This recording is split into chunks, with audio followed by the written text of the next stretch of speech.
সরাসরি রয়েছে আমাদের প্রতিনিধি মনোরঞ্জন।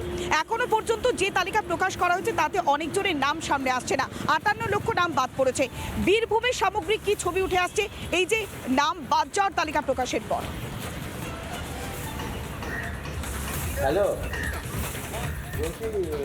দেখো যেটা জানা যাচ্ছে যে বীরভূমের 11টি বিধানসভা কেন্দ্র এবং 11টি বিধানসভায় প্রায় 1,78,000-এর মতো ভোটারের নাম কিন্তু বাদ পড়েছে ইতিমধ্যেই, এমনটা কিন্তু সূত্র মারফত জানা যাচ্ছে।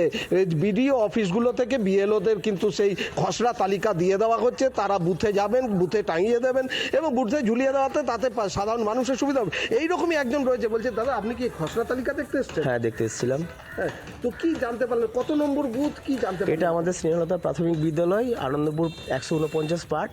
এখানে এখনও পর্যন্ত 98টার মতো শিফটের ডেট সব মিলিয়ে বাদ আছে। বাকি মোটামুটি ঠিকঠাকই সব 1519 মতো ভোটার আছে, তার মধ্যে 98টার মতো বাদ গিয়েছে।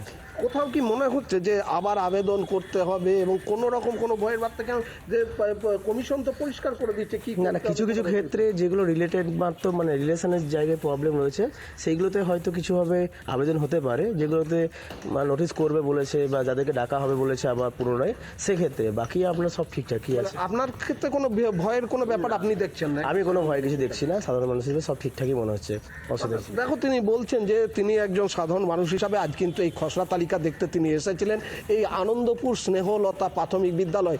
এখানেই কিন্তু আমরা জানতে পারছি ইতিমধ্যে যে বিএলও আছেন, তিনি বিডিও অফিস থেকে খসড়া তালিকা সংগ্রহ করেছেন, তিনি রাস্তায় আছেন, কিছুক্ষণের মধ্যে এখানে পৌঁছে যাবেন এবং সাধারণ মানুষ ইতিমধ্যে উৎসুক যারা, তারা কিন্তু আসছেন এবং তারা এই খসড়া তালিকায় তার নাম রয়েছে কিনা সেটা জানার জন্য অপেক্ষা করছেন কখন বিএলও আসবেন এবং খসড়া তালিকা এখানে লাগিয়ে দেবেন। আমি এরকম আরও দু একজনের সাথে কথা বলার চেষ্টা করব। আরও একজন রয়েছেন, বলছি আজ তো খসড়া তালিকা প্রকাশ হচ্ছে, কোথাও কি মনে হচ্ছে?